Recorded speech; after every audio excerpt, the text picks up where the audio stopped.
क्या होगा जब एस्ट्रोनॉट्स का एक ग्रुप मून मिशन पर जाता है, मगर स्पेस के खतरों के बीच वे एक एक करके मारे जाने लगते हैं और बचता है तो सिर्फ एक अकेला एस्ट्रोनॉट जो कि अब पृथ्वी से लाखों किलोमीटर दूर चांद पर फंस चुका था। अब क्या वो वहां से जिंदा बचकर पृथ्वी पर वापस से आ भी पाएगा? मगर उससे पहले आप सबसे एक रिक्वेस्ट है कि प्लीज अगर आप इस चैनल की साई-फाई वीडियोस एंजॉय करते हैं और अभी तक आपने चैनल को सब्सक्राइब नहीं किया है तो इसे सब्सक्राइब कर लें और जल्दी से चैनल को 50K सब्सक्राइबर्स पूरे करने में मदद करें। अब चलिए कहानी शुरू करते हैं। कहानी की शुरुआत साल 2024 से होती है, जहां अभी साउथ कोरिया की स्पेस एजेंसी, जिसे शॉर्ट में कासा कहा जाता है, अभी अपने कुछ एस्ट्रोनॉट्स को मून पर रिसर्च के लिए भेज रही थी, जहां वे प्लान के मुताबिक सक्सेसफुली पृथ्वी के ऑर्बिट से निकल भी गए। मगर जब वे मून के सरफेस पर लैंड कर ही रहे थे तब एक टेक्निकल ग्लिच के चलते उनका पूरा ही स्पेसक्राफ्ट अचानक से ब्लास्ट हो गया, जिसमें कि उसमें मौजूद सारे ही एस्ट्रोनॉट्स मारे गए। अब इस दुखद घटना के बाद से पूरे 5 साल बीत चुके थे, जहां कोरियन स्पेस एजेंसी ने हार ना मानते हुए अब फिर से अपने 3 एस्ट्रोनॉट्स को चांद पर भेजने का प्लान बनाया है। अब ये 3 एस्ट्रोनॉट्स थे ली, चो और आखिर में हुआंग।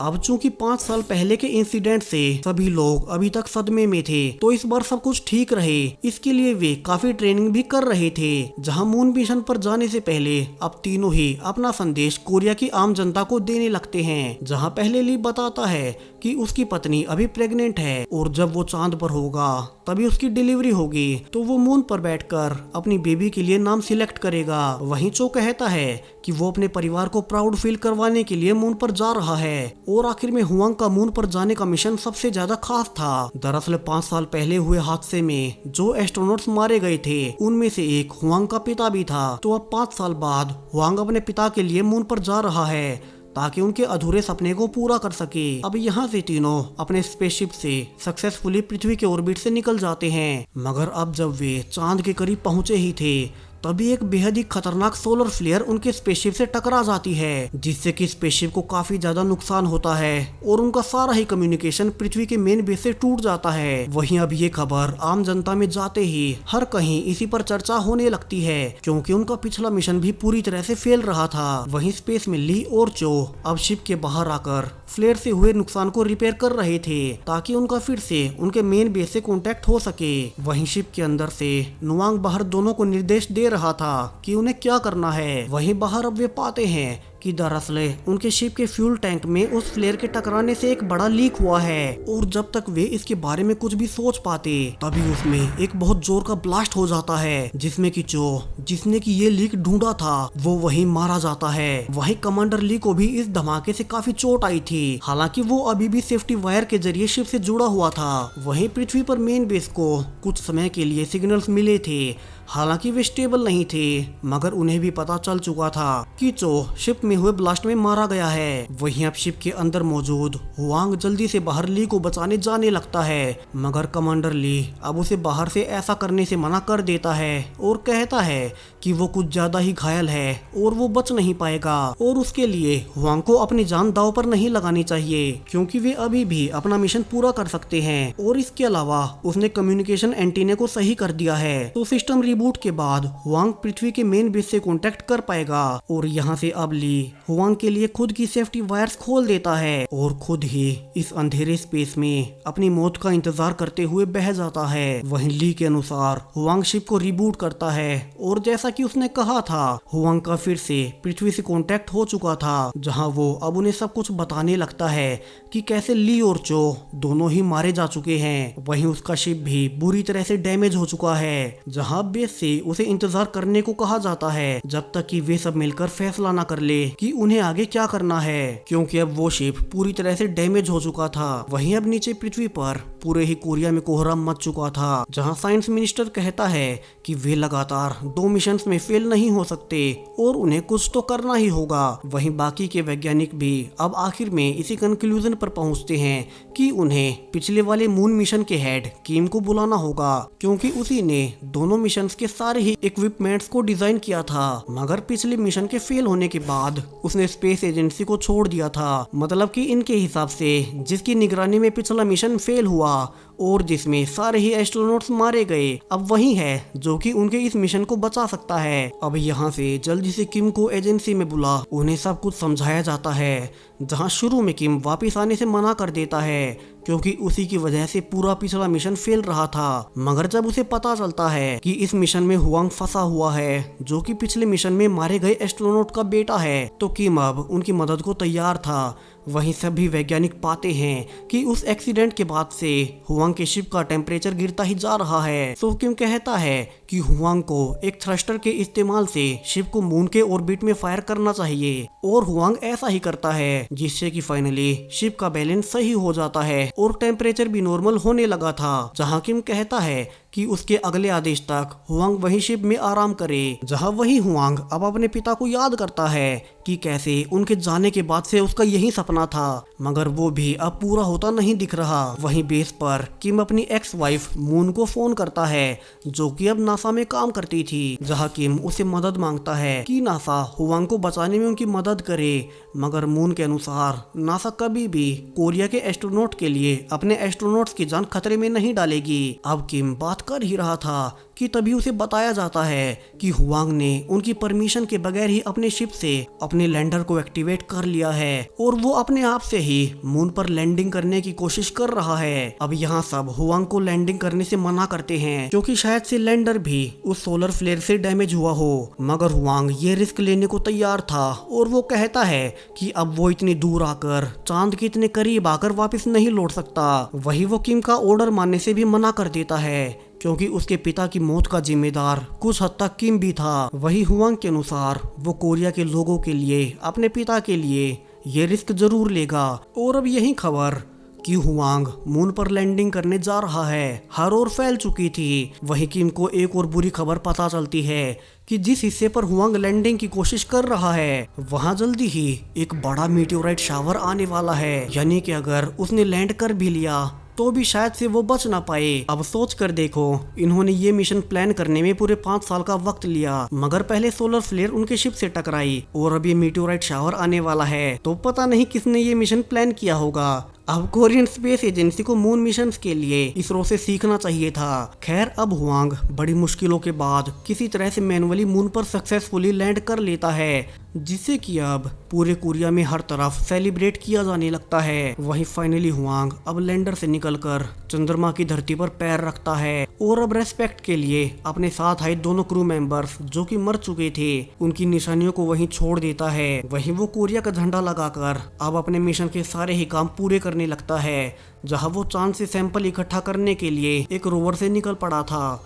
वहीं एक ड्रोन ऊपर से उस पर नजर रखेगा। वहीं चूंकि हुआंग ने लैंड तो कर लिया था, मगर वापस जाने के लिए उसके स्पेसशिप और लैंडर की लॉन्चिंग में प्रॉब्लम्स थी, तो किम अब बाकी वैज्ञानिकों के साथ मिलकर उन्हें सोल्व करने की कोशिश करने लगता है। वहीं अब सरकार की तरफ से भी नासा से मदद की मांग की जाने लगती है ताकि वे हुआंग को मून से वापस लाने में उनकी मदद करें। वहीं किम की एक्स वाइफ मून भी नासा से हुआंग की हेल्प की बात करती है, जहां नासा के कुछ एस्ट्रोनॉट्स इंटरनेशनल स्पेस सेंटर में मौजूद हैं, मगर हायर ऑफिसर्स ये कहकर मना कर देते हैं कि हुआंग चांद के अभी जिस हिस्से में है वहां जल्दी ही काफी ज्यादा मात्रा में मीटियोराइट शावर होने वाले हैं, तो वे हुआंग के लिए अपने एस्ट्रोनॉट्स की जान रिस्क पर नहीं डाल सकते। वहीं कोरिया की स्पेस एजेंसी भी पाती है कि नासा ठीक कह रही है और जल्दी ही वहां मीटियोराइट शावर आने वाला है। वहीं अब तक हुआंग रिपोर्ट करता है कि उसने मिशन से जुड़े हुए सारे ही सैंपल्स ले लिए हैं। वही उन्होंने अब तक की सबसे बड़ी खोज भी कर ली थी, जहां हुआंग को मून के सरफेस के नीचे से जमे हुए पानी की बर्फ भी मिल गई है। मगर अब हुआंग पाता है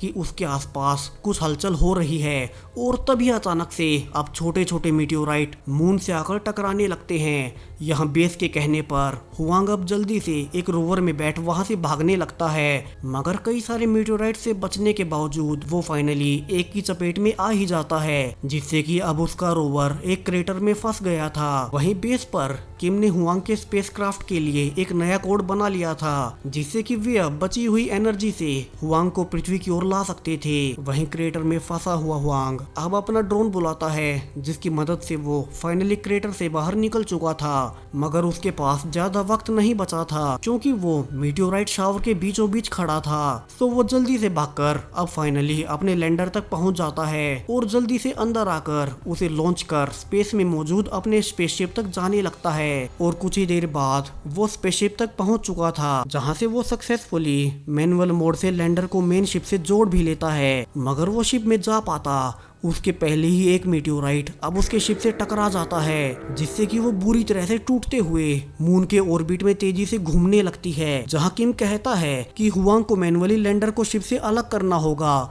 मगर शिप कुछ ज्यादा ही तेजी से घूम रहा था। वहीं इसी बीच अमोनिया गैस के लीक होने से हुआंग वहीं बेहोश हो जाता है और तभी उसका शिप उसके लैंडर समेत मून के सरफेस पर क्रैश हो जाता है। वहीं बेस पर भी सब जान चुके थे कि अब शायद से सब कुछ खत्म हो चुका है और फाइनली 4 घंटे किसी भी तरह के सिग्नल का इंतजार करने के बाद हुआंग को ऑफिशियली मृत घोषित कर दिया जाता है। वहीं बाहर न्यूज में ये सब जान सभी काफी दुखी थे कि इकलौता बचा हुआ एस्ट्रोनॉट हुआंग भी अब मारा गया है। वहीं किम भी हुआंग के बारे में सुनकर काफी दुखी था कि तभी उसके पास नासा का एक मैसेज आता है, जिसमें नासा को हुआंग का एक हेल्प का मैसेज मिला था, जो कि शायद से हुआंग अपने बेस स्टेशन पर भेजने की कोशिश कर रहा होगा।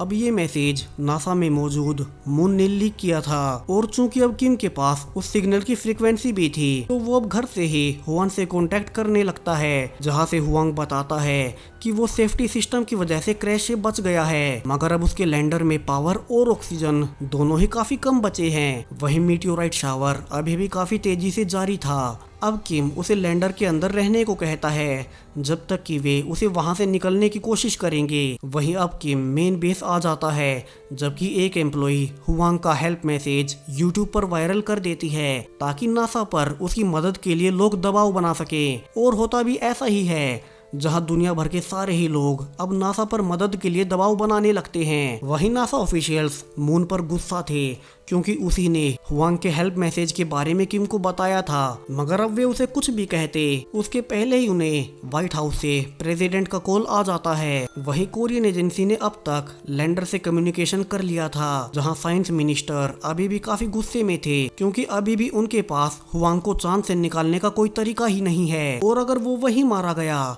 तो आम जनता उन्हें कभी माफ नहीं करेगी। वहीं अब तक हर तरफ खबर फैल चुकी थी कि पब्लिक प्रेशर के चलते व्हाइट हाउस ने फाइनली नासा को हुआंग की मदद के लिए कंफर्मेशन दे दी है। अब यहाँ से मून अमेरिका के लूनर स्टेशन और कोरिया की स्पेस एजेंसी के बीच कॉन्टेक्ट करवा देती है, जिससे कि वे दोनों मिलकर अब हुआंग का रेस्क्यू मिशन प्लान करने लगते हैं, जहां हायर ऑफिशियल्स अब मून को नासा से सस्पेंड कर देते हैं क्योंकि उसी ने हुआंग की खबर बाहर लीक की थी, मगर वे बाहर कोई हंगामा भी नहीं चाहते थे। सो ये मिशन मून का नासा में आखिरी मिशन होने वाला था।